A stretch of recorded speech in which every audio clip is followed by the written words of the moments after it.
Elder ekiye bölünüp eкен. Kevleri balары сияқты болады екен, kevleri çımın сияқты болады екен да. Ойланып көрдіңіздер ме? Балары, анан чымын. Bizde olsa Kur'an'da балары Allah Teala vahiy berет деп келеді да. Allah Teala'dan аян алады екен дағын, балары olsa жаллан жақшы іштерменен әлектенеді екен да. Мысалы, гүлдерден нектарларын терет екен, ошолорду өзүн жеп туруп, мисалы, бутуун деп келет да, Куранда билесиздер. Курсактары бар деп келет да. 3 курсак бар деп айтылат да, эмедечи, баларыда. Бирөөсү өзү үчүн экен, бирөөсүнө нектарларды жыйнайт экен дагы, кийинкисинде бал кылып туруп, кайра бизге кусуп берет экен да. Көрбөйсүздөр. Ушунчалык пайдалуу. Эми ал ушунчалык дружный, ушунчалык бардыгындай жамаатташып жашайт экен да арларчы.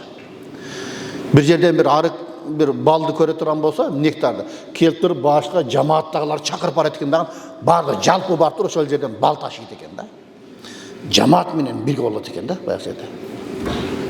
Биримдикте жашайт экен. Эгерде мисалы чымындан кошула туруп бал ташыса, балары капа болобу?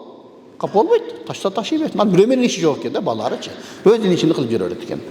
Эми чымынды караңыздар. Чымын только мешайт этмейт да. Жашаган жеринде кара. Жалаң жаман жерлерде жашайт экен. Жаман жерлерде жүрөт экен. Анан аларда жамааттык деген нерсе жок экен чымындардачы. Биримдик жок экен. Ар кимиси өзүнчө жашайт экен да чымындарчы. Ар ким өзүнчө жашайт экен. Куранда яслбуху дейт. Чымындар бирөөдөн уурдайт экен, анан тартып алат экен да баягы жердечи. Сендеги бир нерсе. Балары болсо, о турган жеринен акырын барып алат экен. Ошондуктан туугандар, биз ошол чымынга окшобошубуз керек да. Баларга окшойокчу бул жашоодо.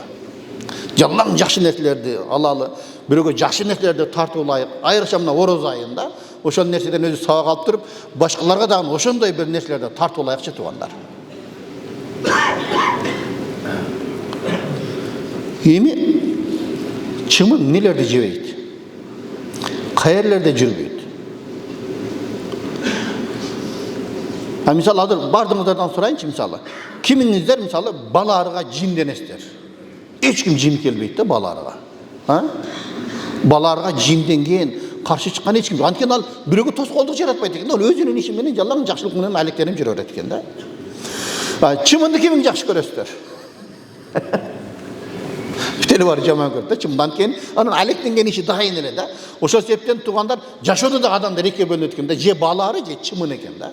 Ошондуктан жана балары чымынга капа болбогондой, биз деле аларга капа болбой эле коюшубуз керек экен. Өзүңдүн ишиң менен алек боло берсең, ал өзүнүн иши менен алек болуп жүрө берсин.